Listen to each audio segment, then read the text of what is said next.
جھاوریاں Sargodha university of Sargodha کے علامہ Iqbal campus میں college of engineering and technology کی طرف انجینئرنگ کی جانچ اور خدمات کے حوالے سے ایک روزہ ایکسپو کا انعقاد کیا گیا۔ اس نمائش کا مقصد انجینئرنگ سے وابستہ افراد کو نئی ٹیکنالوجی اور اس کا استعمال نیز کالج میں متعارف کروائے جانے والی مشینری کو استعمال میں لانا تھا،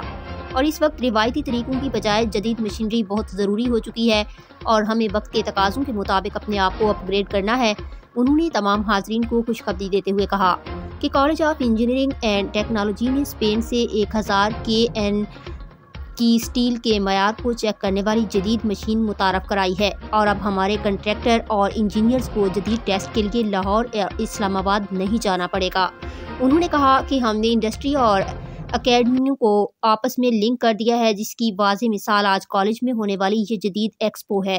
ایکسپو کے شرکاء کو college of engineering and technology میں موجود مختلف لیبارٹریز اور ان میں موجود جدید آلات اور مشینوں کا دورہ بھی کروایا گیا۔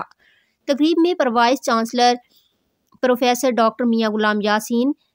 Principal college of engineering and technology doctor Haris Aziz, مختلف کمپنیوں کے مالکان، چیمبر آف کامرس، شعبہ اسٹیل سے وابستہ ٹریڈرز، شعبہ مواصلات اور آرکیٹیکٹ اور انڈسٹری سے وابستہ شخصیات نے کثیر تعداد میں شرکت کی۔